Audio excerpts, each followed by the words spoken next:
I spent $3.5 million preparing for the zombie apocalypse before it began.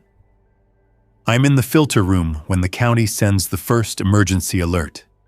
Not the old weather tone, not the fire warning, something flatter and more official. My phone lights up on the metal workbench beside a box of replacement cartridges. The same message hits the wall monitor a second later through the backup feed. Stay home. Limit contact. Avoid medical facilities unless life-threatening. More instructions to follow. I stand there with one gloved hand on the latch of the intake housing and read it twice. Then I look up at the gauge panel anyway, because gauges make more sense than government language. Intake pressure is good. Interior air is clean. Battery reserve is full. Cistern level is high. The compound is sealed the way I paid to have it sealed. The system is doing exactly what I bought it to do. Outside the filter room, the mechanical floor hums with fans, pumps, and the low, steady vibration of machines made to keep a structure alive when the world outside starts to fail. I spent $3.5 million making sure this place could run without help. I told myself that number so many times over the last year that it stopped feeling like money and started feeling like concrete, steel, diesel, copper, ceramic, and labor. Underground water tanks, a medical suite with negative pressure capability, solar with battery walls, a diesel generator in a reinforced shed downhill from the main house, remote cameras, motion sensors, an outer gate on the access road, and an inner crash gate just below the residence level. Air filtration good enough for wildfire smoke, industrial spills, and the kind of outbreak nobody wanted to name out loud 6 months ago. I hear boots on the stairs and look over. Luis Ortega comes down from the service corridor carrying a mug of coffee and a ring of keys that could anchor a small boat. He built half this place with his own hands after the big firms finished the expensive parts and left. He is 56, compact, square-shouldered, and hard to surprise. If a wall cracks, he sees it before the concrete dust settles. If a pump sounds wrong, he hears it through 2 closed doors. He looks at my phone, then at me. That one worse than the last one? County-wide, I say.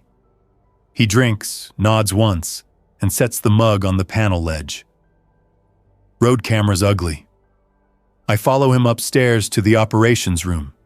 It sits between the main kitchen and the hallway to the bedrooms, a windowless room lined with monitors, battery status screens, inverter displays, radio gear, and the rack that holds local storage for every camera on the property. There are 18 feeds up right now. Gate, switchbacks, generator shed, east retaining wall, west ravine, roof line. Lower motor court, greenhouse, water treatment room. The road view Luis mentioned is already on the center screen. A line of vehicles is backed up on the county road below the ridge. Not stopped cleanly, not orderly. Pickup trucks angled across lanes. A white van half on the shoulder. 2 people moving between cars. One person falls near the ditch and does not get up.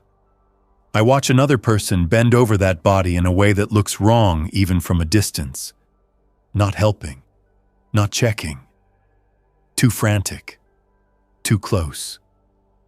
The local news channel is running in the corner on mute. A red banner crawls across the bottom.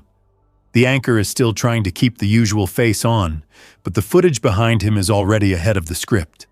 Hospital tents, police tape, a loading dock at a state warehouse with National Guard trucks parked outside. I know that loading dock. I found the procurement order for refrigerated storage units 14 months ago while screening freight anomalies from a medical logistics company I held stock in. That is when all of this started for me. Not with a prophecy, not with a dream, not with a bunker fantasy. With sealed purchase orders, missing manifests, sudden hospital quarantines that never made the state dashboard, and a freight route in Nevada that started moving biohazard pallets at 2 in the morning under an agriculture exemption.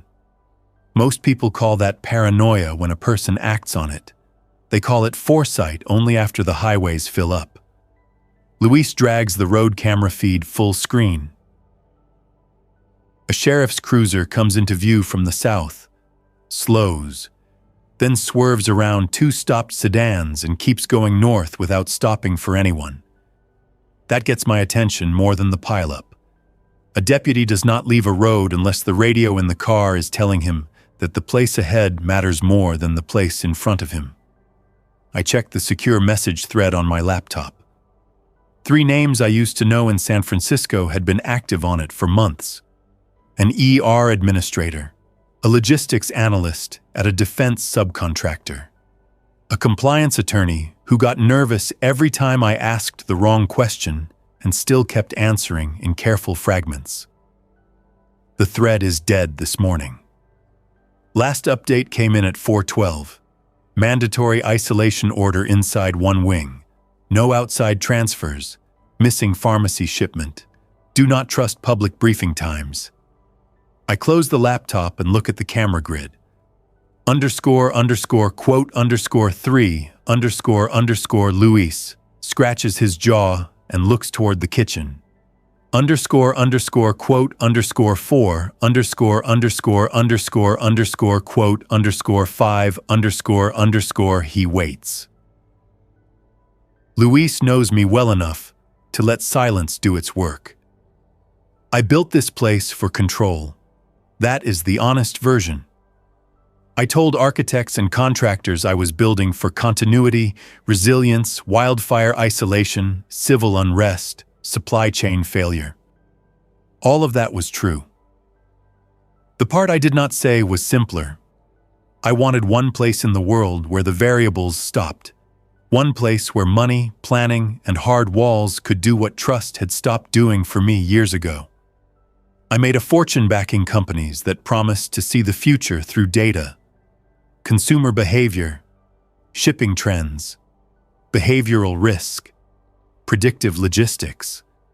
Then I sat in boardrooms while men in neat jackets used those tools to cut people loose faster and cleaner. When the signs of something worse started appearing in the data streams, nobody in that world wanted the answer. The answer would have cost too much. So I sold out of public positions, took the tax hit, moved cash through private accounts, bought land in the hills 68 miles from the city, and disappeared behind permits, shell companies, and a fake vineyard renovation. Down in the valley, a black SUV leaves the county road and turns onto the private access lane that climbs to my property. I know that vehicle. Matte paint. One dent in the rear quarter panel. No front plate. I zoom in and curse under my breath. _6, Luis asks. _7, he looks at me with a small frown. _8, _9, _10, _11. The SUV takes the first switchback too fast and throws gravel. I hit the outer gate control and slide the steel panels apart just enough to admit one vehicle. The moment she clears the threshold, I close it again. No hesitation now. No one follows her up the lane. Good. Hannah Cross gets out before the engine is fully off, mid-30s, brown hair tied back hard enough to mean business, scrubs under a gray jacket, no makeup, no wasted movement. She opens the rear hatch and starts hauling cases and soft bags onto the pavement. I grab the intercom. _12, I say. She looks straight at the camera over the gatepost. _13, Luis mutters. _14, I do not answer him. I watch Hannah on the monitor. She is tired, but not frantic. No blood I can see, no limping. She wipes her hands on her jacket, then steps back from the bags and waits without more talk. That helps her case more than begging would have. I open the gate and take the utility cart down with Luis. I meet her at the lower motor court. But I stop 10 feet short. Quote 15, quote 16, she says. Quote 17, Luis almost smiles. Hannah points to the hatch. Quote 18, she spreads her hands, turns once, and looks at me with plain irritation. I nod toward the decon room entrance in the garage wing. She grabs 2 med bags herself. I stop her. She stares at me for one hard second, then drops the bags where she stands and walks inside without another word. Luis watches the door close behind her. Quote 31, quote 32, quote 33. He starts loading the med cases onto the cart. Underscore, underscore, quote, underscore 34, underscore, underscore. We move the supplies into the quarantine receiving room and wipe down everything that can be wiped down. Hannah's training packets are still in a binder on the steel shelf where she left them last week. Intake routes, isolation levels, waste handling, water ration adjustments for varying head counts. I remember brushing past that binder at the time, thinking of it as one more expensive layer in a system that would mostly take care of itself. By 9 in the morning, I know that assumption is dead. The county alert updates twice in less than an hour. Schools closed, clinics overwhelmed, travel discouraged. Then the state pushes an emergency notice that uses the phrase violent medical episodes and requests immediate reporting of post-mortem movement. That phrase stays on the screen for maybe 60 seconds before the feed glitches and the text disappears. I saw it. Luis saw it. That is enough. Hannah finishes decon, changes into spare clothes from the storage locker, and sits in the observation room behind glass while I watch the monitors. She keeps herself occupied by sorting the medication into piles on the stainless counter. Antibiotics, fluids, cardiac, sedation, pain control, diabetic. She works fast and clean. Every few minutes, she writes something in block letters on a yellow pad. At 10:15, my sister calls. I had not heard Claire's voice in 5 months before the screen lights up with her name. We broke cleanly last fall, or as cleanly as family ever breaks. She said I had turned into a man who outsourced anything that felt human. I said she still believed good intentions paid bills. Then I wired money for our mother's care facility and skipped Thanksgiving. Simple, efficient, ugly. I answer on the second ring. Adrian, she says, and there is road noise behind her, wind, and what sounds like a car door that won't close right. A pause. Then, quote 40. I sit straighter. Quote 41, quote 42. I close my eyes for a second. Quote 43, quote 44. The operations room feels smaller all at once. Not because anything changes, but because now I can picture a vehicle already climbing toward me. I look at the road monitors. Nothing yet. Quote 45, quote 46, quote 47, quote 48, quote 49, quote 50 cold. In a running car. In late spring sun. I stand up and start pacing between the console and the wall map. Quote 51, quote 52, quote 53. She goes quiet. Then I hear Evan in the background, saying something too low to catch. Claire comes back on. Underscore, underscore, quote, underscore 54, underscore, underscore. The line dies before I can answer. Luis is in the doorway with a hand truck stacked with water cases. He takes one look at my face and says, he exhales through his nose and looks toward the camera wall. Hannah's voice comes through the intercom from observation. If the bite happened this morning, you still have a decision window. Not a good one, but a window. I go to the glass. What window? The window where a person still looks like himself. That ends fast in some cases. In town this morning, I saw one woman talking normally 10 minutes before she tried to climb over a check-in desk with half the waiting room watching. You're sure? I'm sure enough that I am not guessing. I leave her there and go back to the monitors.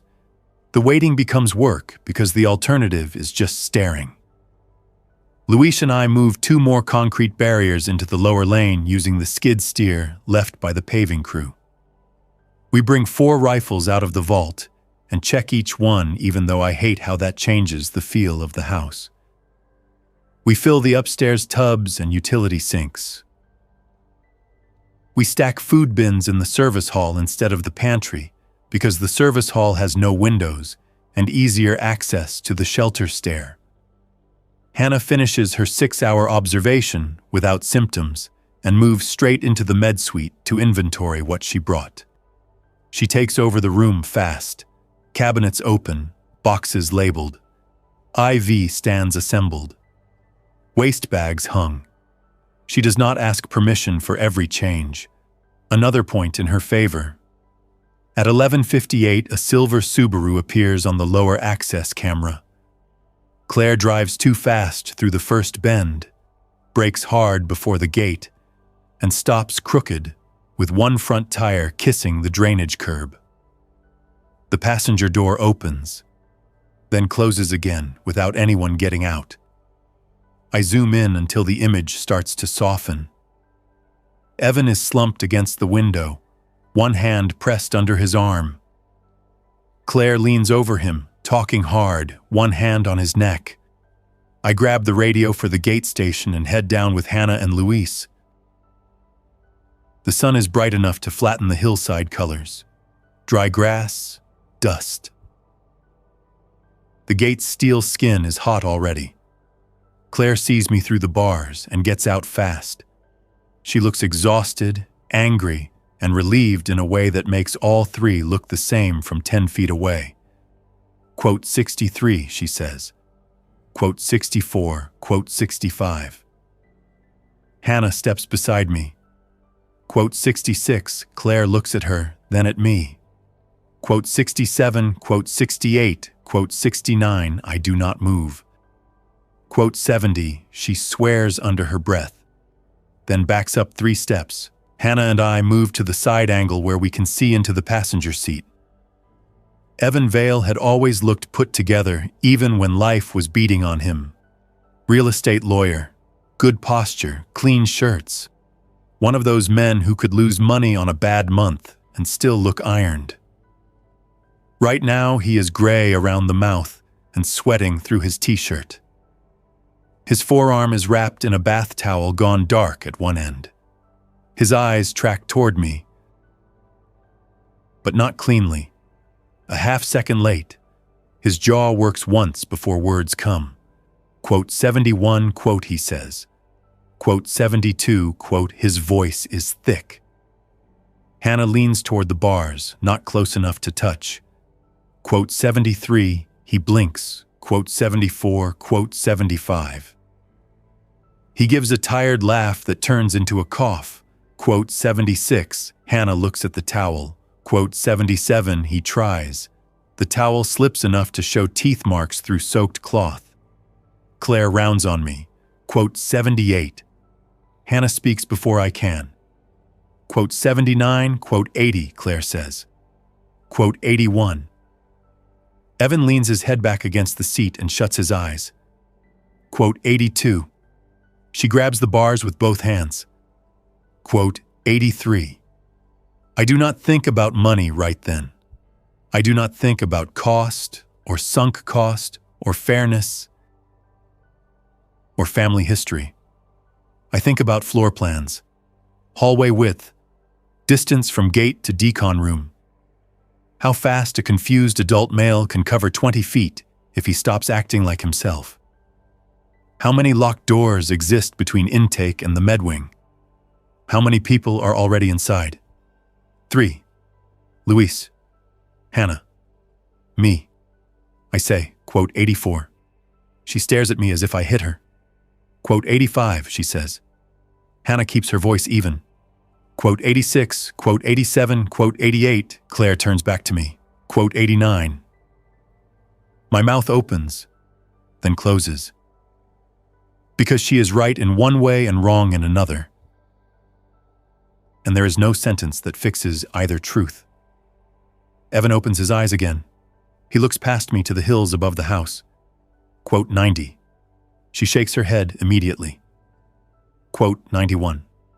He swallows hard. Quote 92. She crouches by the window and grips his shoulder. Quote 93. Quote 94. He says it without drama. No big speech, no movie line. Just plain math from a man whose body has started running out of time. Claire makes one sound that cuts off halfway. She stands there, looking from him to me to the house up the hill. And I can see the argument in her face as it strips itself down. Husband, brother, safety, shame, hope. None of it fits together cleanly. Hannah takes a small trauma pack from Luis and slides it through the bars onto the pavement outside. Water bottles, oral meds, dressings, a paper sheet with dosing instructions. It feels pathetic next to a steel gate. Claire finally looks at Evan. He nods once. She puts both hands over her mouth for a second. Then she pulls them down, walks to the small side intake, and stands where I point. I let her into the outer decon vestibule. She goes in shaking and furious and does not look back until the inner door closes. I stay by the bars. Evan watches me through the passenger window. Quote 95, quote 96. He nods as if I confirmed weather. Quote 97, quote. He tries to smile and fails. Quote 98, quote. Then he leans sideways. The towel slips from his arm, and his whole body goes rigid against the seat. I step back fast. Hannah is already pulling Claire deeper inside behind the small reinforced door. Luis grabs my shoulder and drags me from the gate line as Evan starts jerking in the passenger seat. His head hits the glass. Once, twice. Then everything goes loose. We stand there in full daylight with the gate between us and the car, waiting. The waiting is the part nobody puts in official language. The part where one body in a car can hold 3 living people in place because no one wants to be the first to admit what comes next. It takes less than 2 minutes. Evan sits upright without using the door for leverage. His face changes before the rest of him does. The focus goes. The mouth slackens, then tightens. He turns toward the driver's side, finds it empty, and starts clawing at the center console to reach across. Luis says quietly, __, quote, _99, __, I nod. But my hand still does not move for half a second. Then I hit the exterior siren override. A piercing tone blasts from the gate post speakers. Evan jerks toward the sound. Good. Direction away from the pedestrian lock. I kill the sound and trigger the road flare canister mounted outside the lane. One bright burst spits sparks into the ditch beyond the vehicle. Evan claws at the passenger handle, gets it open, spills out on bad legs, and lurches toward the noise. Luis takes the animal control capture pole from the wall rack by the gate. It looks absurd in his hands until it does not. When Evan hits the bars, Luis loops the pole over his neck through the gap, pins him long enough for me to open the outer vehicle gate 6 feet. And the body pushes through after the flare, instead of back toward us. I slam the gate again. No heroics, no speeches, just ugly procedure on a private road in the sun. Evan keeps moving downhill after the last sound source. By the time he reaches the first bend, he looks like a stranger in my brother-in-law's clothes. I do not tell Claire what I saw right away. Hannah does. That is mercy from a professional. Claire sits in the observation room after decon, wrapped in one of the emergency blankets from the med suite, and stares through the glass at nothing. She does not cry in front of me. She does not scream. She just stops speaking for almost an hour while Hannah checks her vitals and writes intake notes. I go outside and drag the trauma pack back from the gate because leaving it there feels stupid. Then I hose down the concrete where Claire stood.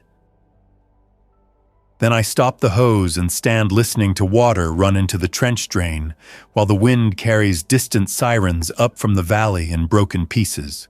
By early afternoon, the news is no longer trying to calm anyone. Local channels are gone.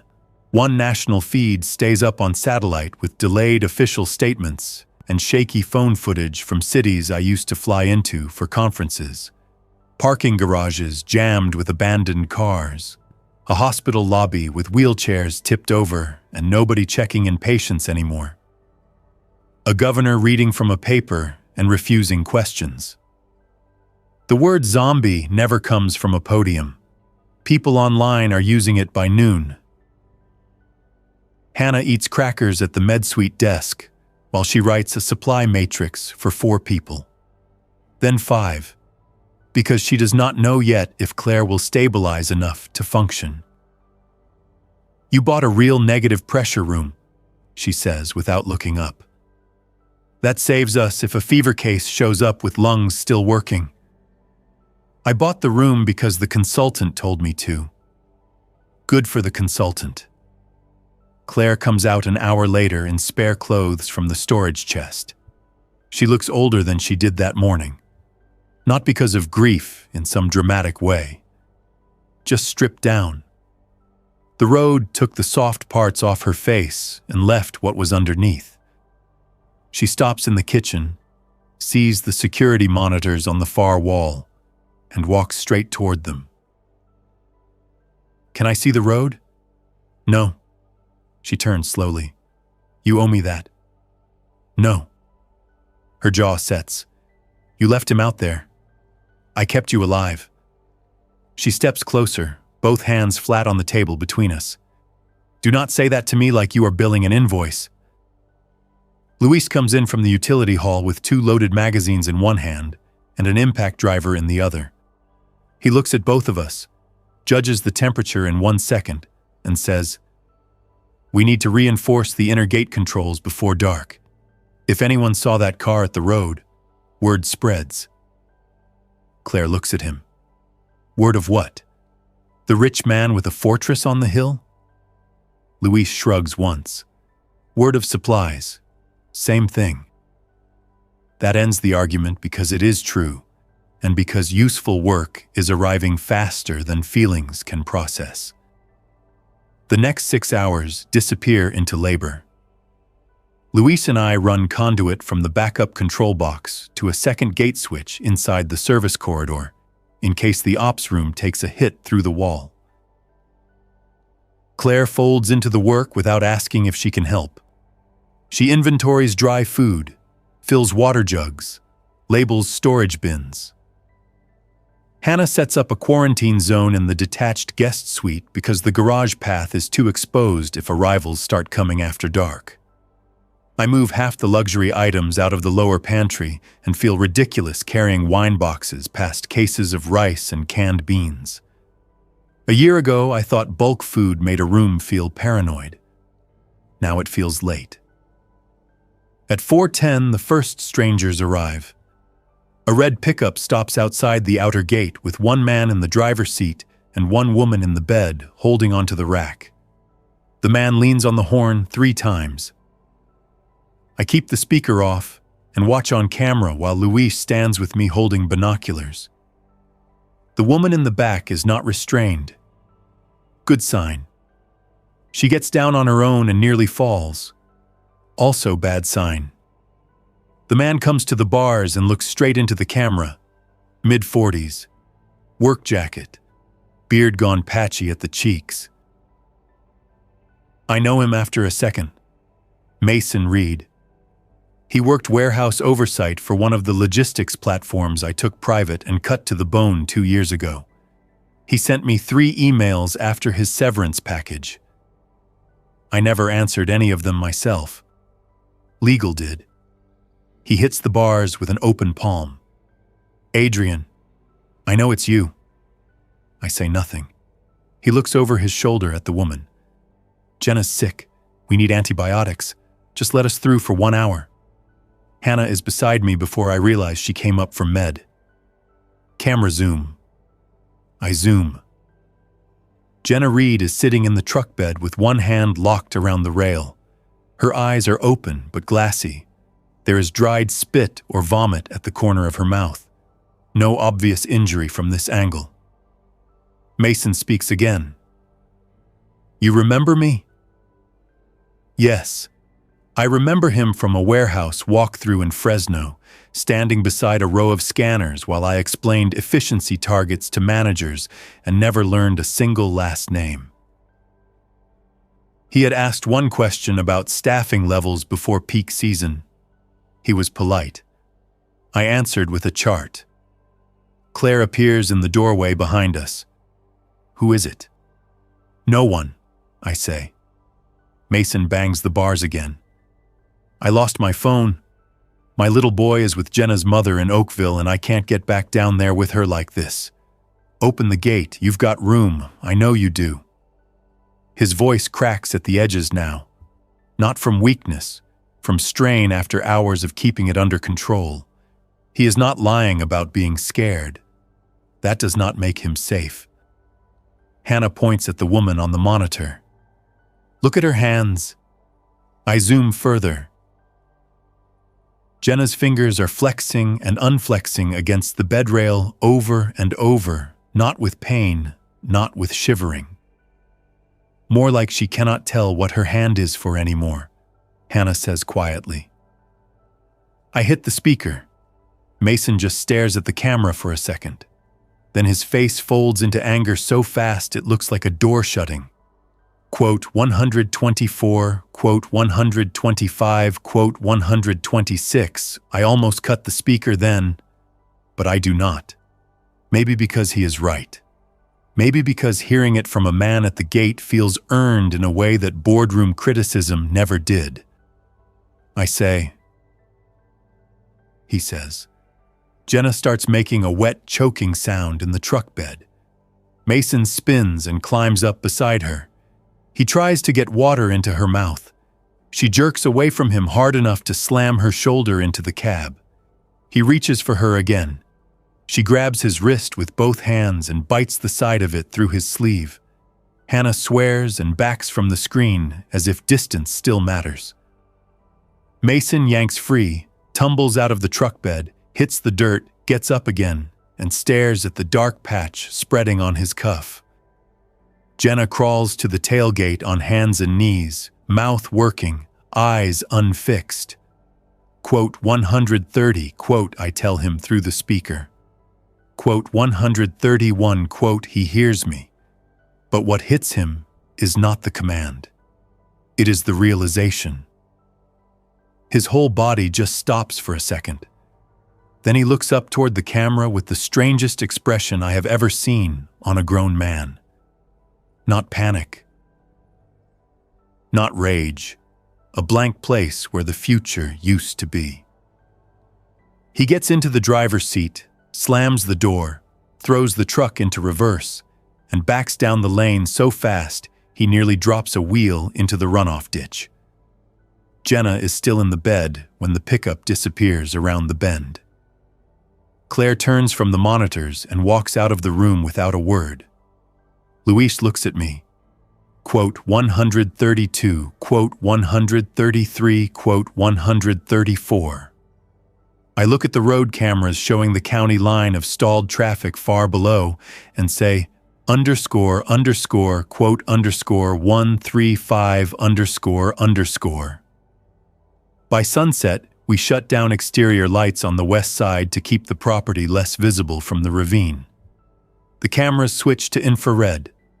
The house changes character with the lights off, less like a luxury build, more like a ship running dark. Hannah insists on sleep rotations. I want everyone awake. She does not argue much. She just says, quote 136. She takes first rest in the guest suite with the med radio on low. Claire refuses the bedroom I assign and sleeps on the daybed in the office beside the ops room. Luis lies down in the mechanical floor maintenance alcove because he trusts pipes more than mattresses. I stay in the operations chair with a rifle across my lap and the speakers muted low enough that I can still hear gravel if a vehicle comes up the lane. At 1:19 in the morning, headlights bloom on camera 7.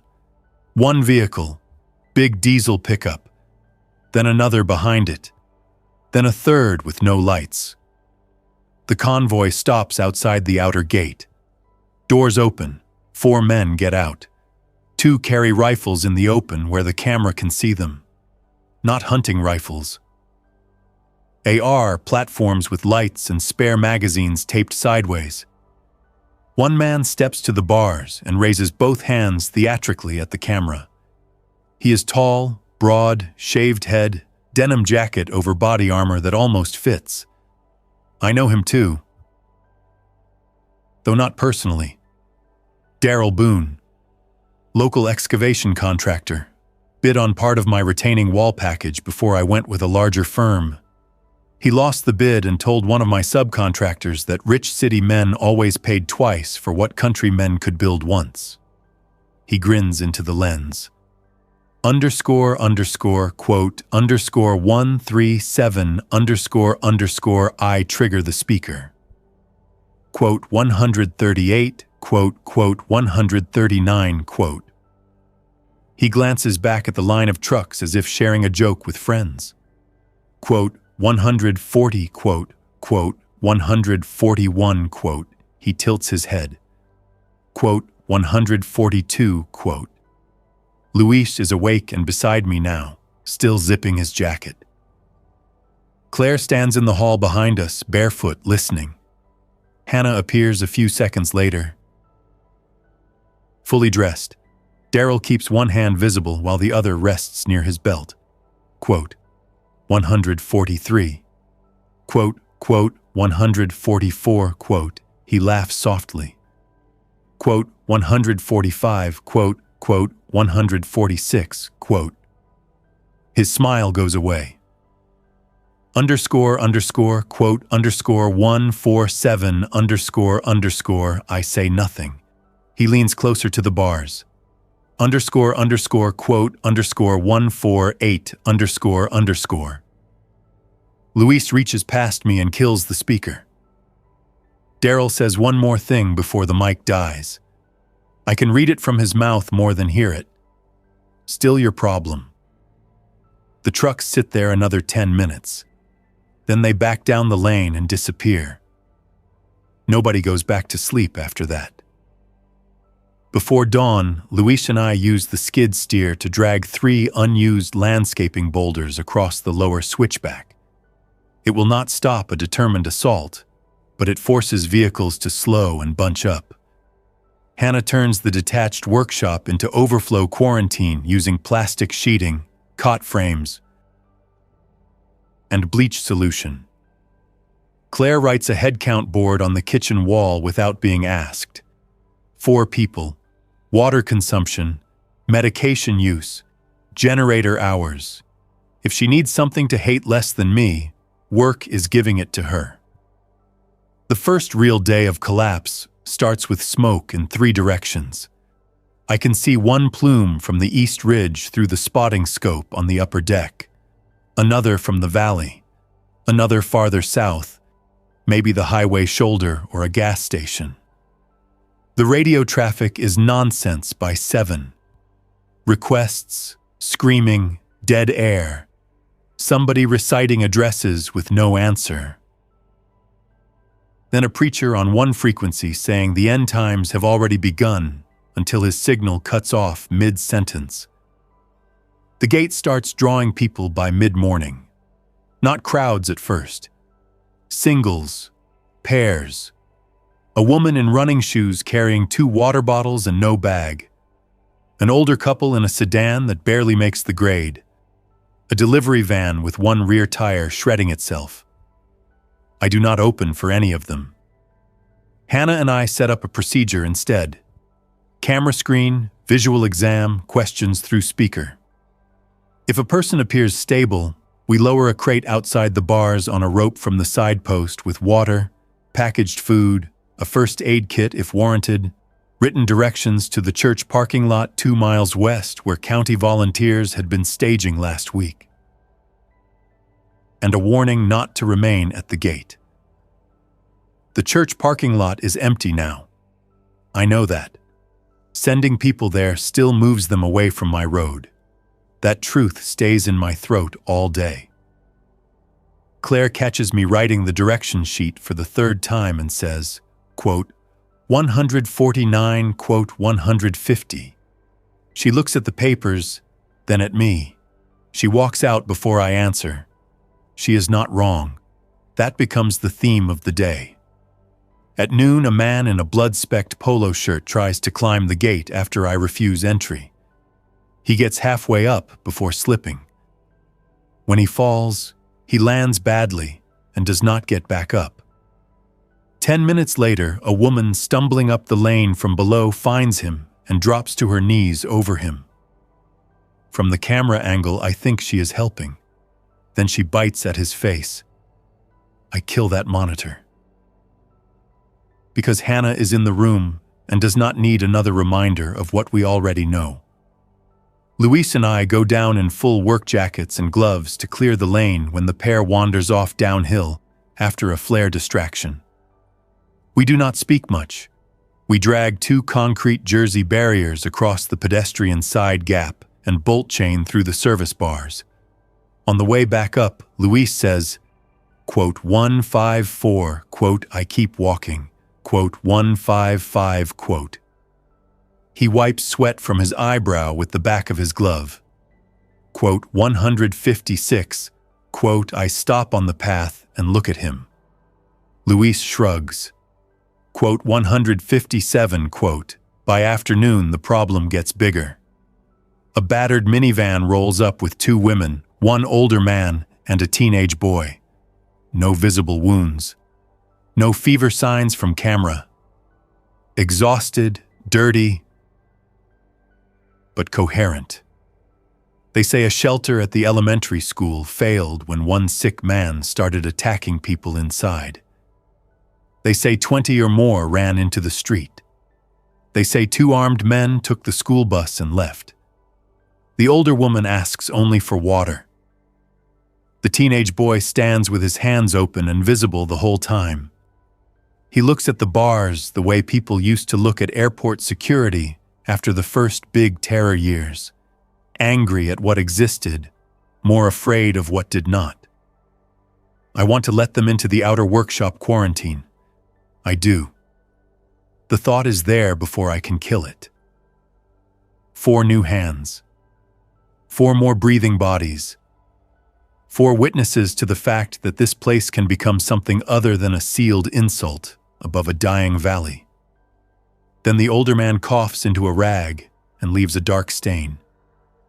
Hannah puts 1 finger on the mute button and says, quote, 158, I do not argue. I hand down supplies. The teenage boy says thank you. The van leaves. Claire watches it go and says, I turn on her before I can smooth the edge off my voice. She steps closer instead of backing off. Hannah speaks without raising her voice. Quote, 164. Claire looks at her. Quote, 165. Hannah wipes her hands on a towel and thinks for 1 second before she answers. Quote, 166. Luis laughs once with no humor in it. Underscore, underscore, quote, underscore, 167, underscore, underscore. The debate ends there because a burst of gunfire rolls up from the valley. Then another. Then a long, ragged series that sounds less like defense and more like panic. The rest of the day goes to hardening. We clear the detached workshop fully and set 6 cots inside, 6 feet apart, with plastic partitions between every other bed. We move portable toilets from the construction yard into a fenced strip beside it. Hannah sets up a screening table under the awning with thermometers, gloves, checklists, trash bins, and a camp sink fed from a hose line. Claire prepares intake cards with names, symptoms, time of last exposure, medications, known injuries. I haul rations from the lower store, and for the first time since I built the place, I curse myself for buying premium shelving that looks great and wastes usable depth. By late afternoon, Daryl Boone comes back. This time he does not arrive with a convoy. Just one truck and one flatbed trailer carrying a compact loader with a fuel can strapped to the cage. He parks well outside the gate and gets out alone with both hands visible. I leave the speaker on, quote, 168, quote, he says, looking at the boulder choke point on the camera. He smiles. I say nothing because, again, he is not wrong. He points down the lane. Luis mutters beside me. Daryl goes on. He looks into the camera for a long second. He gets back in the truck and leaves. We shut off the supply drop after that. I hate how fast that decision comes once spoken aloud. No more water crate, no more food packets, no more directions sheet. Gate stays cold, speaker only. When the next pair comes at dusk and begs for water, I tell them to move on. The woman calls me something I deserve. The man spits on the bars. They leave. Claire does not speak to me through dinner. Dinner, if it counts, is rice, canned chicken, and canned green beans heated in one pot, because Hannah says fewer dishes means less water use. The house feels wrong with all of us eating at the kitchen island instead of the dining room. The dining room has glass on 2 walls and a valley view worth more than most people's houses. Nobody wants glass right now. After we eat, Luis spreads a county map on the island and marks likely approach points in grease pencil. Footpath through the West Ravine, fire road from the telecom tower, the old vineyard maintenance cut. Daryl's crew would use machinery if he comes hard. Desperate families will just walk. Claire finally speaks, not to me, to the map. I look up. That almost gets a laugh out of Luis. Almost. Hannah points at the detached workshop on the floor plan. I ask. Claire stares at her bowl for a second, then says, quote, 185, Luis nods. Quote, 186, I do not answer right away, because saying yes changes the mission of the entire property. This place was built as a private continuity site. Private. That word is in half the invoices, half the permits, the legal shell company charter, the concept renderings. Now 3 tired people are waiting for me to admit that private was always a fantasy once the road below started filling with human beings. I say. Hannah nods once. Claire does not thank me. Good. Thanks would make it feel noble. It is not noble. It is triage. The second night begins with wind. Dry wind pushes uphill after midnight and rattles the scrub oak outside the west retaining wall. The motion alerts keep tripping on brush movement, so I lower sensitivity by 10% and immediately regret it when one alert stays red longer than the others.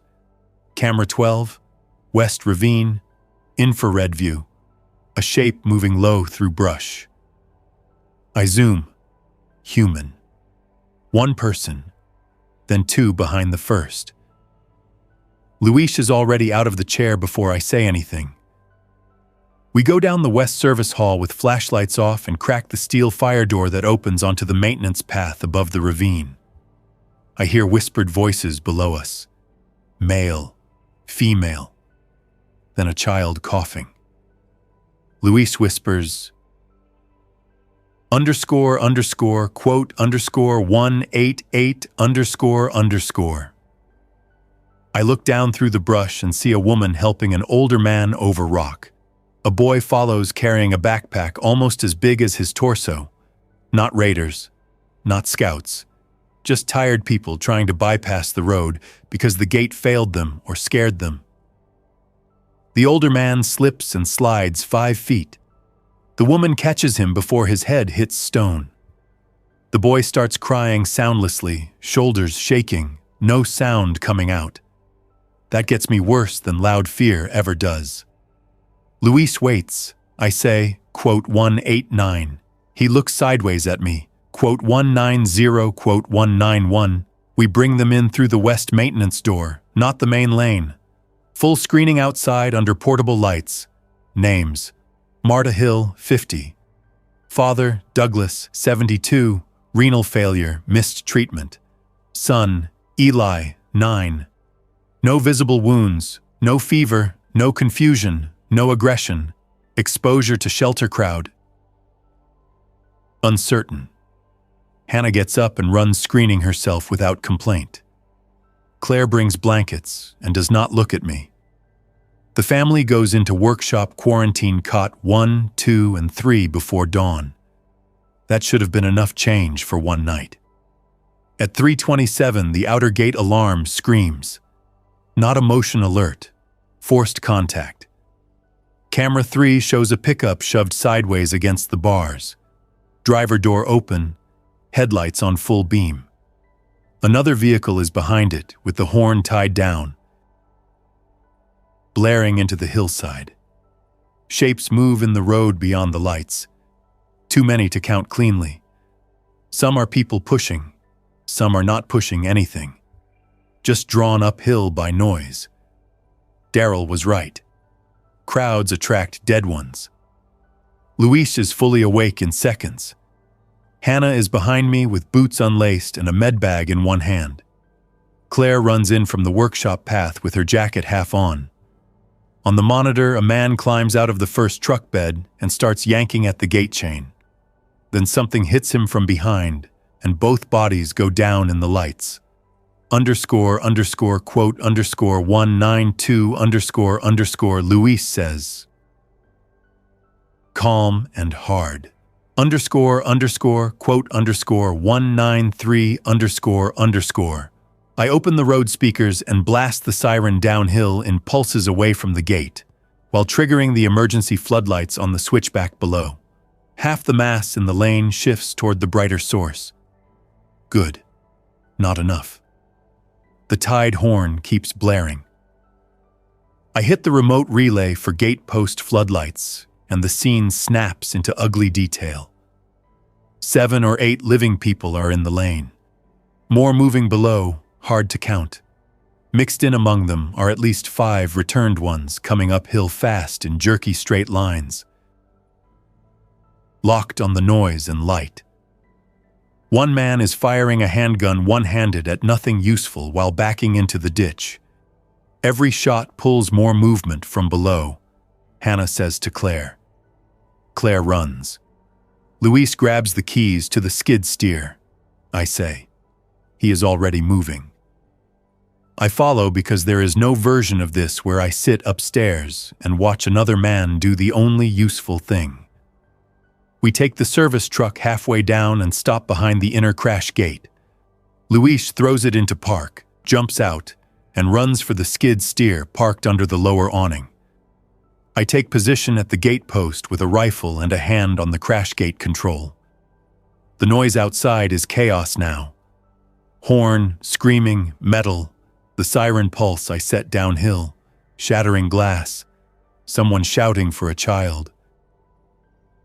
Someone else shouting to open up. I cannot sort living from dead by voice anymore. Luis starts the skid steer and rams the bucket into the side of the abandoned pickup jammed against the outer bars. He shoves once, twice, enough to twist the truck sideways and free pressure on the hinges. One returned body grabs onto the cage from the side and slams its head against the mesh. Luis jolts the loader hard and throws it clear. A woman appears at the pedestrian side gap, pounding the chain with both fists. __quote _199 _ Claire's voice comes over the radio from the workshop camera. Adrian, that's Nora Bishop. I look up at the monitor feed in the gate kiosk. She is right. Nora from Claire's old church.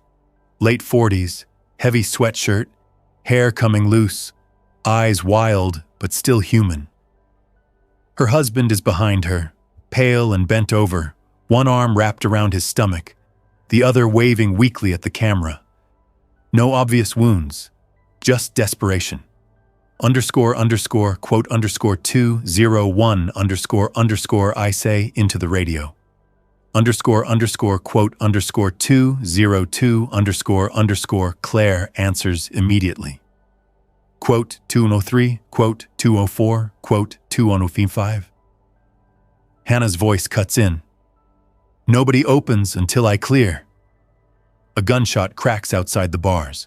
One of the armed men in the lane fires at a returned body so close that the flash lights his own face white. The shot does nothing useful except make 3 more shapes turn uphill. The horn keeps blaring. Nora is screaming Claire's name now. And then Claire makes the one bad call Hannah warned about.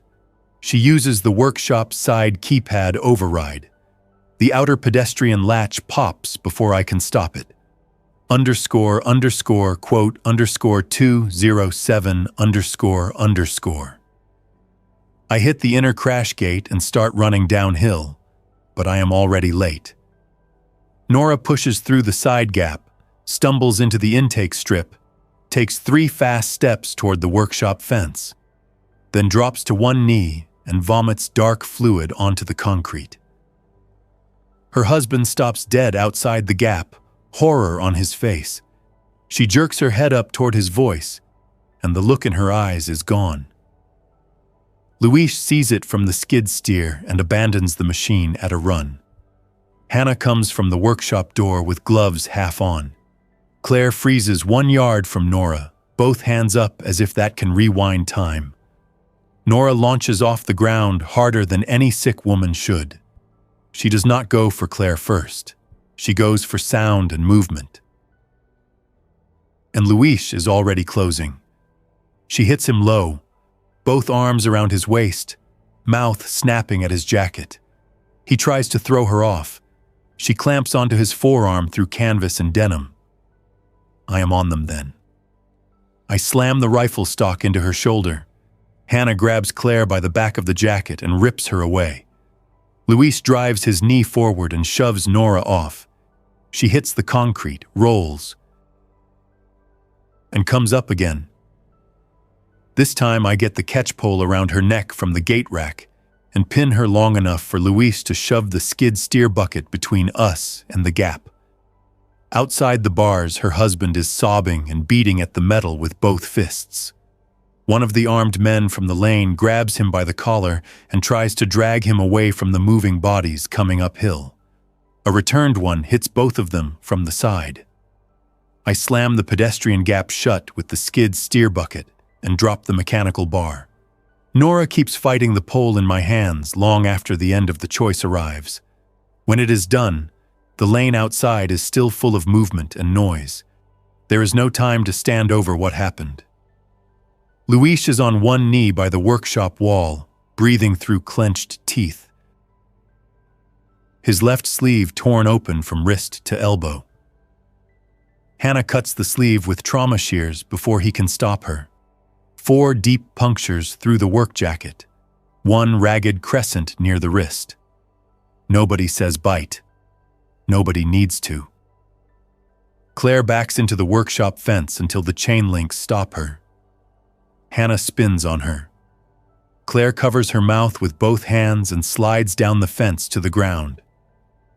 I want to go to her. I want to scream at her. I want to rewind 15 seconds. None of that matters because the outer lane is failing right now. Luis gets to his feet on his own. He looks at the wound once, then pulls the cut sleeve closed over it as if hiding it buys minutes. Quote, 211, that is all he says. We do. I take the skid steer because Luis's left hand is already stiffening. He directs me from the side of the machine while Hannah clears the inner strip and locks the workshop hard.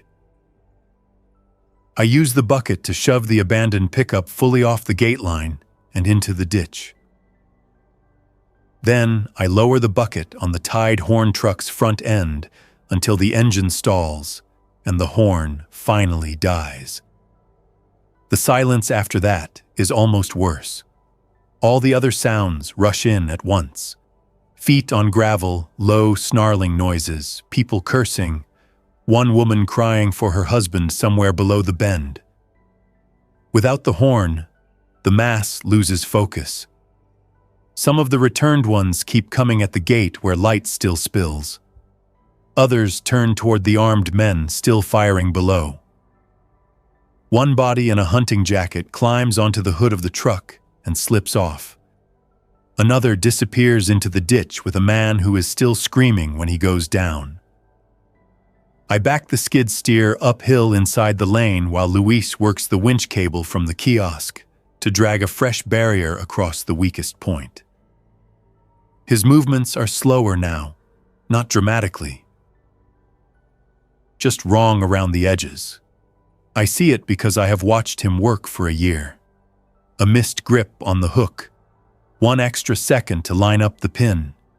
By the time the last of the living people run downhill or fall silent, the outer road is littered with dropped bags, one overturned stroller with no child in it, shell casings, broken glass, and a truck hanging nose down in the ditch against the brush.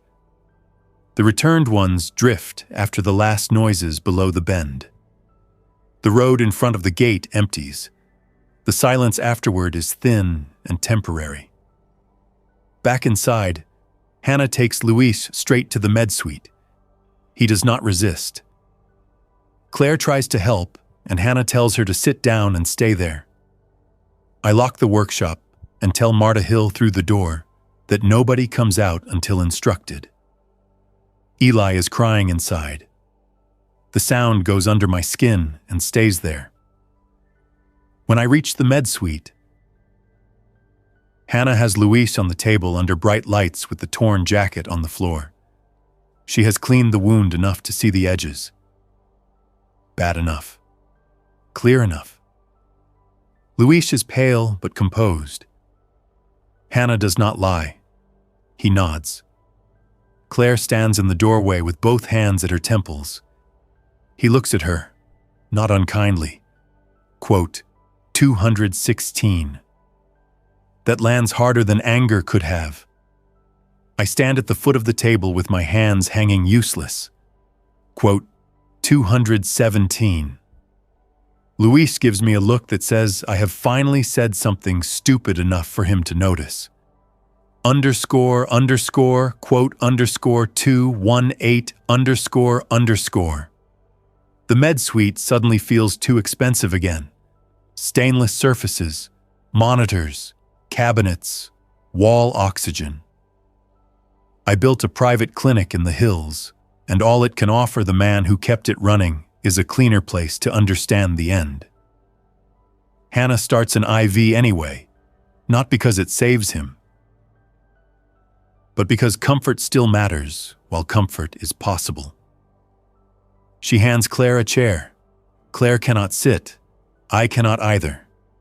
Luis asks for the road status. I tell him. He asks if the outer gate holds. I tell him yes. He asks about the workshop family. Clear. He nods. Then he says, quote, 219, quote. I stare at him. He is giving me turnover notes. Hannah looks at me too. Quote, 220, quote, so I do. I listen while he tells me which pump valve sticks in cold weather, even though the manual says it should not. Where the spare pressure switches are actually stored, because the labeled cabinet is wrong.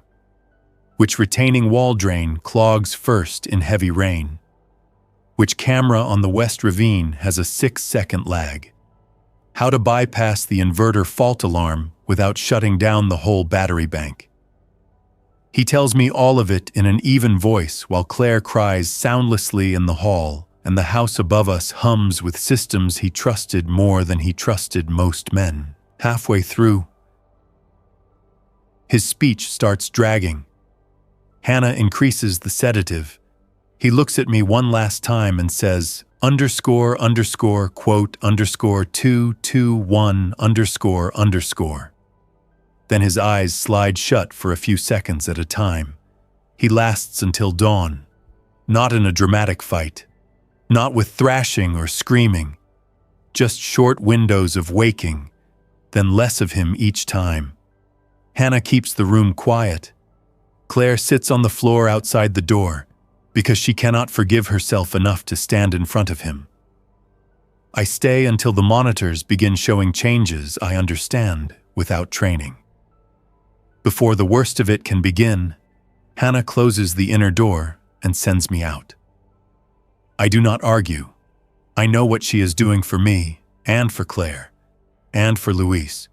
When she comes out 20 minutes later, she has locked the med suite and taken the key card from the wall panel.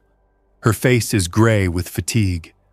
Quote, 222 __, she says. Claire folds forward on herself in the hall. I go upstairs and stand in the operations room with both hands on the console and look at the camera wall until sunrise shows the valley in hard white light. Fires still burning. Traffic frozen on distant roads. Smoke lying in layers over neighborhoods where people are waking into something no one can pretend is temporary now. I think about Daryl Boone. I think about Mason Reed. I think about Evan in the passenger seat and Nora at the gate and the old man in the ravine and the family in the workshop who only got in because they avoided the main road. I think about every spreadsheet I ever used to strip labor down to lines and ratios and how natural it felt at the time, because numbers cannot glare back through steel bars. By 7 in the morning, I make the decision Luis had already made for me before he ever said it. Out loud. We do not stay private, but we do not become a crowd either. We become a sight. The change sounds small in words. It changes everything in practice. Claire and I move Luis from the med suite after Hannah clears the room and seals what must stay sealed. We wrap him cleanly. No ceremony, no speech. We carry him to the lower utility trench area beyond the west retaining wall because the ground there is soft enough to work with hand tools. Claire says a few words I do not fully hear because the wind is moving and my hands are in the dirt. That is all right. The man did not need a performance. He needed us to keep going. After that, there is no room left for avoidance. Hannah posts intake rules in thick black marker on the workshop wall. No exceptions. No hidden exposures. No inside access before 48-hour observation. Any aggression, fever spike, seizure, unexplained wound, or change in orientation means refusal or isolation depending on location. Claire turns the dining room into administration because I finally accept that views and good furniture have no job now. Marta Hill, once released from quarantine with her father and son still stable, helps sanitize the workshop. The older man is weak and may not make it long without dialysis, but right now he is alive, coherent, and grateful enough to stack crates when I tell him not to. We strip the property of luxury in one day. Wine cellar becomes cold storage for medical and insulin backup. Home theater becomes dorm space. Gym becomes laundry and linen drying because the dehumidifier in there works well. My office loses half its decorative shelves to make room for radios, intake records, and charging stations. Claire takes the framed abstract prints off the walls and leans them face down in a closet without comment. I do not stop her. At noon, we reopen contact at the gate under the new system. No promises, no open admission, screening only. The first person through is a retired lineman named Wade Mercer, no relation, who walked from the South Ridge with a tool bag, no symptoms, and useful hands. He gets caught in workshop quarantine after full wash, change of clothes, and 2 hours of observation. The second is a school janitor named Elena Ruiz with a sprained wrist and no visible exposure. Caught 5. The third is a pharmacist's assistant named Rena Cho, who arrives carrying 2 insulated medication bags she saved from a looted clinic. Caught 6. Full. We turn away 14 others that day, some because of fever, some because of wounds, some because they lie badly, some because we are full, and that is the truth. Every refusal costs something. Every acceptance does too. At 3 in the afternoon, Daryl Boone returns again, on foot this time, alone, hands empty. He stops 30 feet from the bars and looks up at the workshop awning, the new wash station, the posted rules, the cots visible through plastic if a person stands at the right angle. So, he says into the camera, you finally learned a fortress needs a town. I hit the speaker. A controlled site needs labor and compliance, not the same thing. He smiles without warmth. You got room for one more? No. He laughs once. Fair. I watch him for several seconds. He looks more tired now, less in control. One sleeve ripped, dirt across his neck. He was a threat yesterday. He may still be. He is also just a man running out of margins. I say, if you want water and bandages, stand by the drop box and keep your hands visible. His expression changes. Just a fraction. Maybe surprise. Maybe insult that charity is what remains after negotiation failed. Maybe nothing I can read right. Bandages, he says, for a cut on the calf, not a bite. Lift the pant leg, he does. Shallow slice, dirty, not a bite. I lower a box, water, bandages, antiseptic, pain pills, a printed page with intake rules and one line at the bottom in thick marker. Return at sunrise. If coherent, afebrile, and uninjured, screening possible. He reads it, looks up at the camera, and gives one short nod. Then he takes the box and walks away downhill without another word. Claire watches from the hall. You're letting him back? I'm letting him stand in a line with everyone else. Can you trust him? No. She nods once. Good.